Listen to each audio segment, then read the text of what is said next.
Welcome back, everybody. We're learning the Sefer Yetzira. We are in Perek Aleph, Mishnah Tet. Here we go.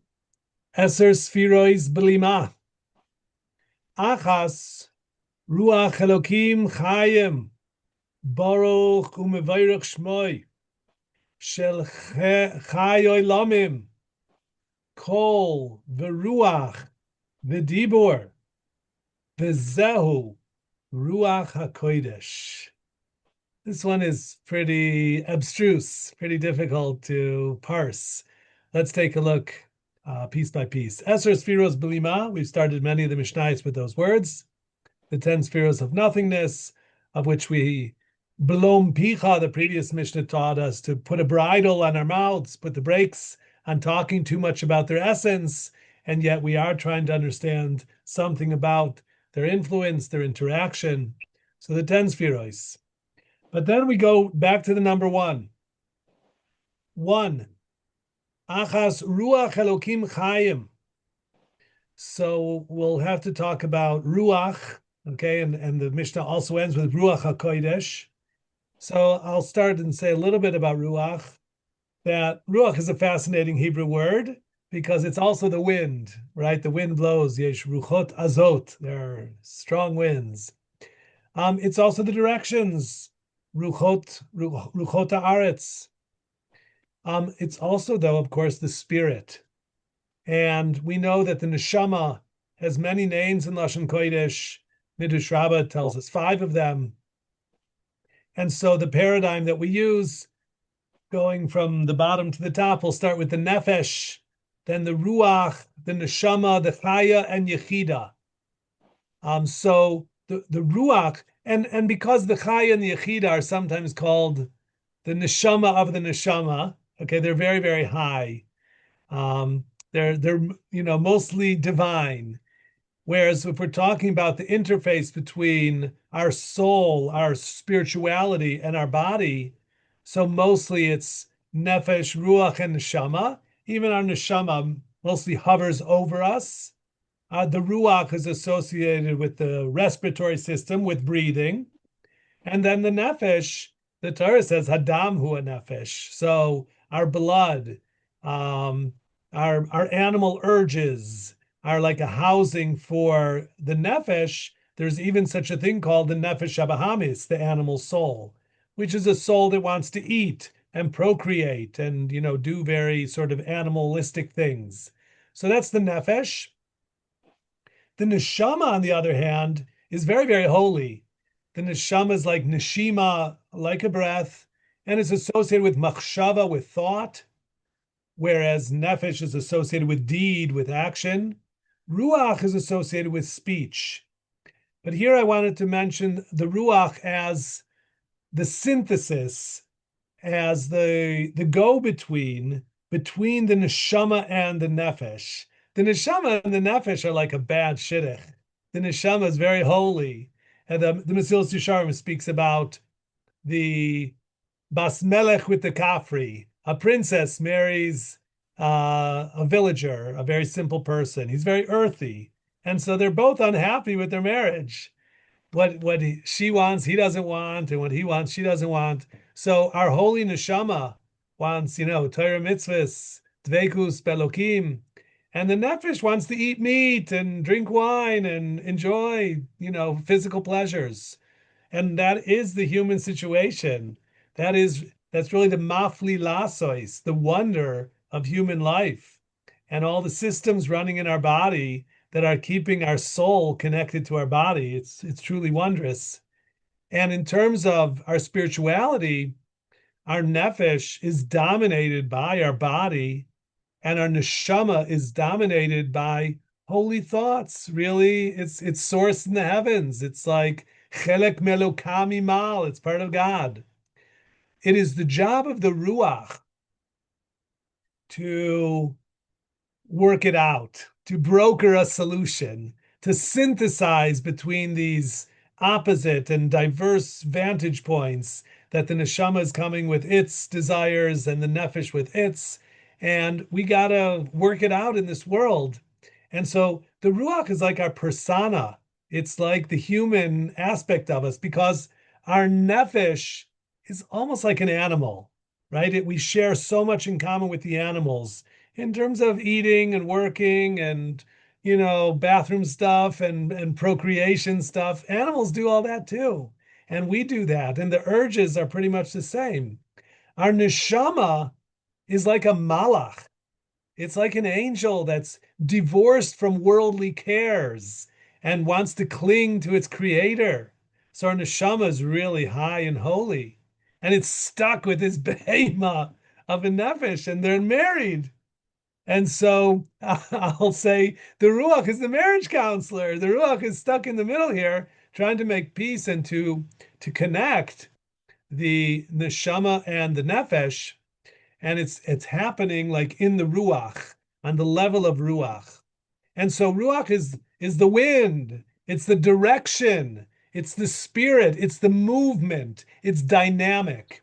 The neshama maybe is not as dynamic, it like stays on high, and the nefesh is um is consistently sort of low. And so the one that's going back and forth and having to shuttle and liaise between the two parties is the Ruach. So that's where we live. And we all feel we have ups and downs. That's an expression. Yeah, you have ups and downs, good days and bad days. That's really in your Ruach, where sometimes your Ruach is dominated by your Nefesh and sometimes by your Neshama. So the Ruach plays this intermediary role. Jay, did you want to How say does that something? how does that work? Okay, if you ask how it works, so I'll start by answering saying this isn't science, and we don't know necessarily all the mechanisms, but I would like to share an insight, something that even the Nefesh Well, HaChaim, where's the common ground? where's the common ground? Yes. So here's the paradigm.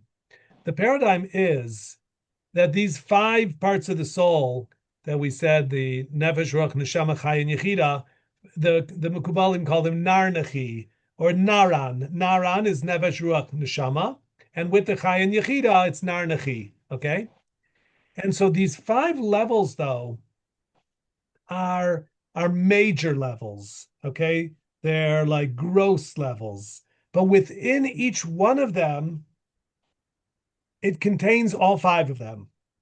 So within the nefesh, there's a neshama of the nefesh and a ruach of the nefesh. There's even a chay and yechida of the nefesh. And then, of course, there's the nefesh of the nefesh. Okay?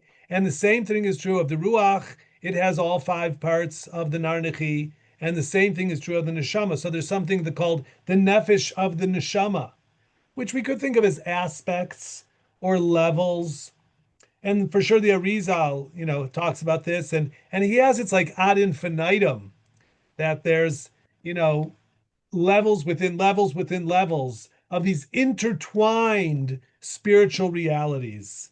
So that's how, although the neshama unto itself is very holy and the nefesh is very animalistic, but there's parts of each one which are contained in the other, and they're intertwined, so they do affect one another and are in a sense inseparable as long as we're alive here on planet Earth.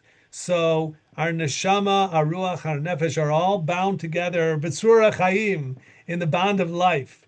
And so that's why we as people, like I said, we have ups and downs, and we sometimes do beautiful spiritual things, and we sometimes do really ugly, nasty animal things. And it's the same person.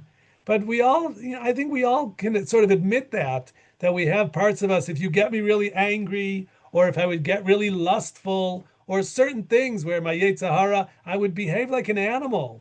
We talk about the reptile brain, and I'll just be a beast. And yet I can be so magnanimous. I can be altruistic. I can be doime lamalach. I could do things really beautifully. Even when I say kadosh, kadosh, kadosh, I stand and say kedusha like the malachi asharis do. So we have such a huge range of human activity, and that comes from our complex soul. Our soul is not simple; it's complex. It has these diverse parts in it, and they're interacting with one another. And the ruach is the go-between, where that's what we talk about. and it is connecting. I want to say another mashal, very beautiful mashal. The Nefesh Chaim brings it, Rabbi Kaplan extends it, and that is to a zagag. A zagag is a glass blower, a glass maker in Hebrew.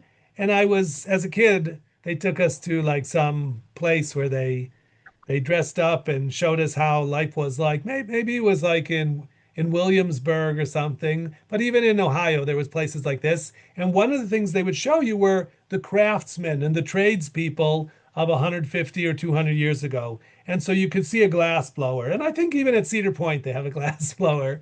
So glass blowing is done. There's this real long pipe. And at the end of it, there's molten glass, which is in a really, hot furnace. And there's this material. And the glass blower, he turns his tube and he gently is blowing into this pipe, giving shape to the molten glass. And that's what makes these beautiful vases and these round shapes that are produced by the breath of the zagag, of the glass blower. And we mentioned that on Yom Kippur, Kekli Biyada Yoitzer, and we talk about the Zagag. Anyway, the sort of Kabbalistic, the metaphor, the allegory of the Zagag is that the Kli, the vessel that holds the breath of the glass blower, is the nefesh. Because the word nefesh means vayinafash, it came to rest. So the breath, as it reaches the vessel at the end, the lowest level of it is in the vessel, like that vessel is our body, okay? And that's where the nefesh is, Adam nefesh. The long tube that the glass blower is blowing into, that's the Ruach. His breath fills the tube and extends down into the nefesh. When his breath is still by him, by the glass blower, he takes a breath, and before he blows into the tube, that's the neshama. It's still by the glass blower himself. Okay, and of course, this is a mashal to Kodesh Baruch Hu. Okay, so that's what the Nefesh Chaim says. The Rav Aryeh Kaplan extends it, and he says that the Chaya is the glass blower himself, and the Yechida is the soul of the glass blower, which is such a beautiful idea. So we've now set a correspondence between 5 levels of the human soul in an allegory of a glass blower, a divine glass blower, if you will, the soul, the divinity, the breath, the tube, the pipe connecting the creator to the created vessel, and then the breath of the creator in the vessel, that's already the nefesh, vayinafash. Okay, so I think it's a really helpful mashal of talking about our own connection to HaKadosh Baruch Hu, especially on Rosh Hashanah when we blow shofar, which we use our ruach and our nefesh, our ruach and neshama to blow the shofar, and we say about Vayipach ba'apav nishmas chayim, God breathed into Adam the breath of life, and the Zohar says on that, man de nafach midilei nafach. When you blow from yourself. It comes from inside of you. And I, of course, not only do I blow the shofar, but I play a brass instrument. And so I know about, blowing into the instrument and making music and something beautiful. So that's what HaKadosh Baruch Hu did with Adam Arishon, v'yipak ba'apav nishmas chayim. And so we have all these levels of spirituality which are coming from Kutchabrichu. He's breathing Kaviyachal from himself. And that's really captured here in this Mishnah of the Sefer Yetzira. Achas Ruach Elokim Chayim. It's live. It's life. Baruch Hu Mevayrach Shmo Shel Chayoy Lamim. Kol v'Ruach v'Dibur.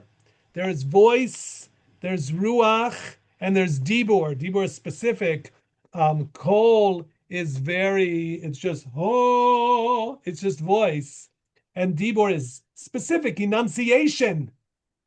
So the Ruach is, again, the compromise between Kol and Dibur, between unadulterated speech and enunciation of words, letters, and syllables. That's Dibur. And so Ruach is the connection between them.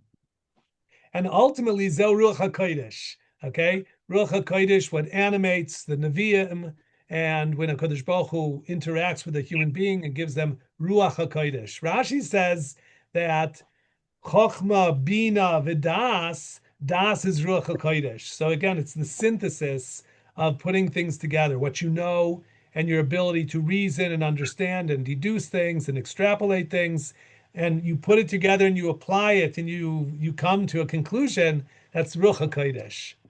So I want to share the Ravid here. We have Baruch Shem, the commentary of the Ravid, and he talks. I'll read what he says. Hine bezot Mishnah ba levaer lecha mahut kol sfira v'sfira ki hu medame hanistar el hanigle ki min hanigle tavin et hanistar af al pi she'enu dimyon be'emes.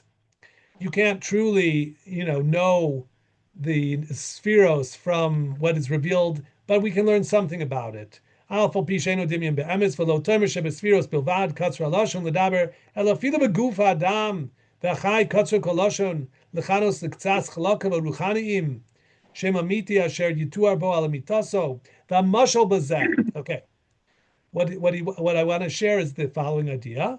We're talking about what animates a person. L'koyach hamaniya. Hamaniya is like the motor, what motorizes, what animates a person is the ruach. V'zeh Hashem ikar hanachato ala ruach, hamin hashevet, like the wind. Meishiva ruach, yoshev rucho yizlu mayim. V'chalila liyot evarei hachai, mitnoa'im mi'aruach hahu, o mikiyotzebo. How exactly are human beings powered? What is the life force within us? It can't just be the movement of air. And the Ravid goes, he almost goes into experimental science, and he says, Haraya bazeh, ki ilu nechnak echad mi balei echayim. If we would choke off a living creature, ad sheteitze mimenu ruach hamaniyato, and he would have no longer any respiration, no more breathing. And then you'll come along with a fan, okay, or a bellows.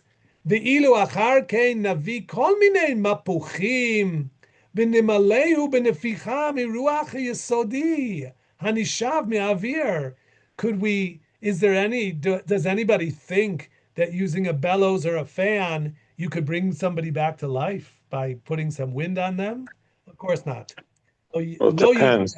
What'd you say, Jay? I said it depends. I mean, for CPR, if you do it in time, yeah, it works. Sometimes. Okay, CPR is going to start their heart. And of course, science in the day of the Ravid didn't understand respiration and CO2 and oxygen and what's going on and how exactly to define between life and death. But the truth is, we still barely understand the lines between life and death and what keeps people, how exactly to define these terms. And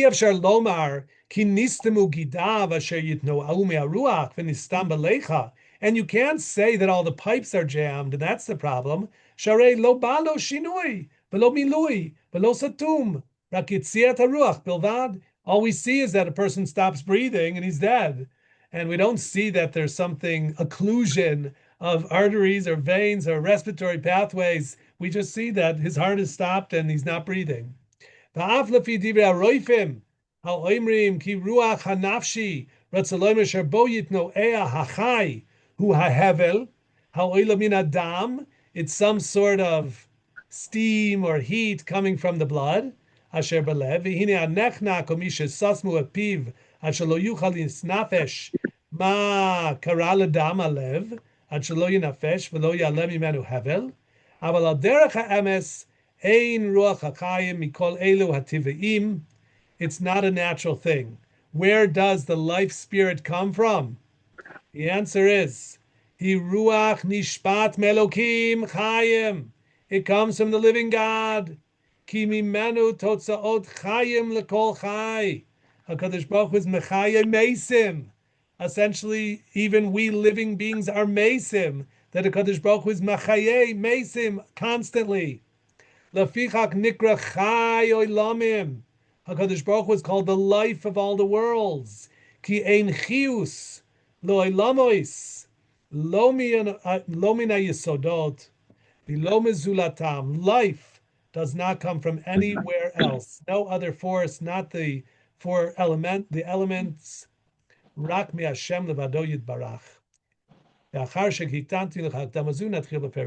So beautiful idea, in my opinion, of the Ravid, talking about Hashem is Chayoy Lamim, which this Mishnah has that is Ruach Elokim Chayim, that Shel Chayoy Lamim. I did want to share also the Rambam, who also addresses Hayei Hashem, the life of God. We call him the living God, right? But what does that expression mean? So it's here in the Rambam in Yesodi HaTorah. This one halacha, HaKadosh Baruch Hu makir amitoi v'yodea ota kemot shehi. HaKadosh Baruch Hu knows his own truth as it is. Eineno yodea v'de'a shehi chutz mimenu kemot she'anu yodim. But God doesn't know his own truth the way we know things, which are essentially external to ourselves. She'ein anu v'da'atenu echad, because there's me and there's my das and there's knowledge. Aval haboyre yizbarach hu v'daito v'chayav echad. But a Kadosh Baruch Hu and his das and his life is all one. Mikol tzad and mikol pino v'chol derech yichud. It is an absolute singularity. If it weren't that way, she'ilmale haya chai b'chayim v'yodea b'de'ah chutz mimenu, if there was God and there was God's life and there was God's mind, then the Rambam says there would be three gods. Hayusham Elohut Harbei, Hu v'chayav v'daito. And that's not the case. Ve'eina davar kain. Ela echad mikol tzad mikol pino v'kol derech yichud. Nimtzeta ta'oimer, Hu hayodea, Hu hayadua, Hu hade'a atzma, hakol echad. I think it's really beautiful in poetic language, though it's deeply, philosophical and, theological. V'davar zeh ein koyak. The Rambam admits we can't really understand this. Davar zeh ein koyak b'peh la'omro, v'lo ba'oizen l'shomo, v'lo b'lev adam lahakiro aburyo. We can't truly fathom this because our bodies and our minds are separate.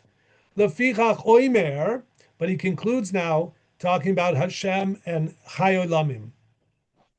Lefichach oimer chei paro, sort of the lives of Pharaoh.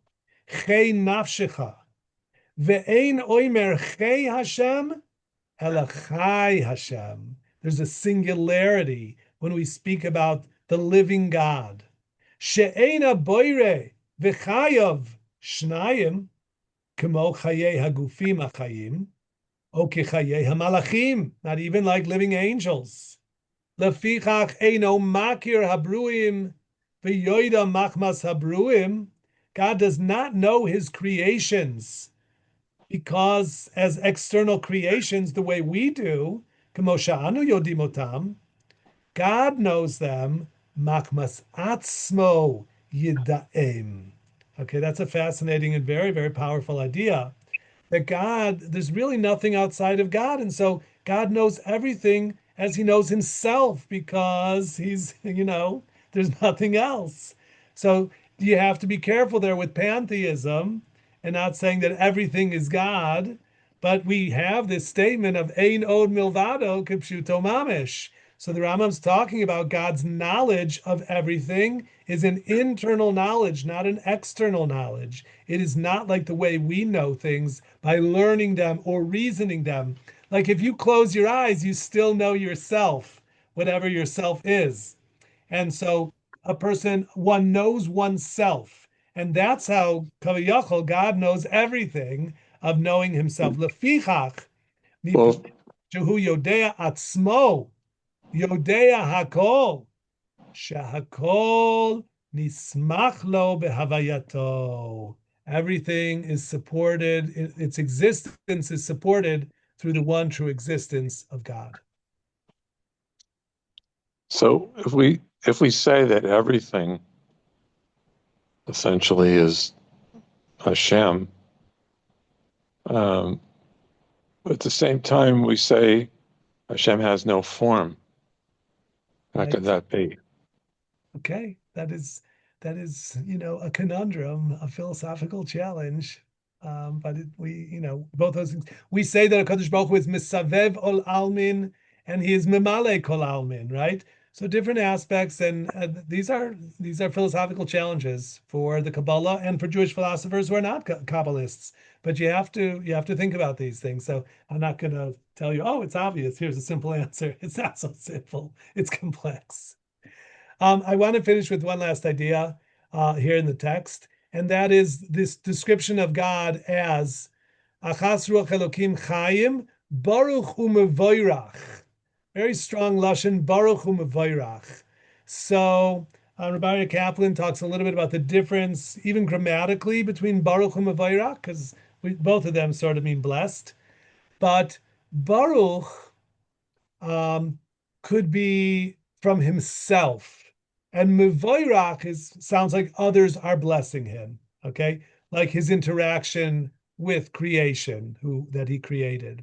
And also it says Shmo, Baruch umevorach Shmo shel Chai Olamim. So again, I'm taking from Maya Kaplan. Baruch is more like a state of being, Okay, good. Yafeh. and and Mevorach, as you're indicating, is like the result of some action, I think. Action. Yafeh. Nice, Shimon. So remember that the shorish of Baruch is Beis Resh Kaf, which those three Hebrew letters are all multiples of two. It's 2, 20, and 200, right? Base is 2 and Chaf is 20 and Resh is 200. And so the Bechor has those ois, and the word bracha. It's about multiplication. It's about duplication. It's about one becoming more and more. Okay, that's what a bracha is. The Nefesh HaChaim defined Baruch as tosefet veribui, increase, augmentation, expansion. So Kadosh Baruch Hu is Baruch in that although he's Yachid and Meyuchad, he's one and singular. We said Achas. Nonetheless, he's Baruch. That there's nothing holding him back. There's no mechitzot. There's no boundaries. It's blessing and it's abundance that is being bestowed upon the creation, and that's why the Torah starts with base, right? The base of Bereshis is because the Torah wanted to start with lashon Baruch, not with lashon Arur. Okay, so that doubling, that duplication, that extension, augmentation, that is the inyan of Baruch. It's also though our berech, our knee, okay, and it's a brecha, it's a pool, okay, it's a gathering of shefa. But the idea of the berech, you bend your knees to sit down, for example. Like we say, angels can't sit; they don't have knees. Hakadosh Baruch Hu sits on a throne. He comes down to relate to the bria. So that is like Baruch, having to do with berech. Okay, not that God has knees, but that He is coming down to sit on His throne to relate to the creation. Mevoirach is our role, like Shimon said, somebody's doing something. There's an action of we, the Mevarchim, where we say, Baruch Hu es Hashem HaMevoirach, bless God, who's anyway blessed. And that's something that we can do. And we can be Mevarach Shmo, his name. He puts his name on Klal Yisrael, and he puts his name on us, and we go to shul and we say, Baruch Hu, Baruch Shmo. So there's the capacity here for us to participate in this bracha in a very powerful and a beautiful way of sharing the blessing that God gives us and sort of giving it back to Him and recognizing His presence in this world, increasing the connection between the Boire and the Nivra, the Bruim. So Baruch Hu Baruch Shmo Shel Chai Olamim Kol V'Ruach V'Dibor Zeu Ruach HaKodesh. It's a way to bring God's presence, His unending presence of bracha, of blessing, of Tosefes V'Riboy, the life of all the worlds through voice, speech, and ruach, okay, breath. And this ultimately, when one puts it together and is miyasem, and you apply it and you live it. So the Eser Sfiros Blimo Achas Ruach Elokim Chayim Baruch Shmo Shel Chai Olamim Kol V'Ruach V'Dibur Zeu Ruach HaKodesh. Putting it all together and into effect is an element of Ruach HaKodesh. Okay, halavai. Gentlemen, thank you very much for being here. We'll be off for a while for Bein Hazmanim, so I'll see you when I see you. But thank you very much. Take good care. Yeshikar. Thank you very much. Thank you. All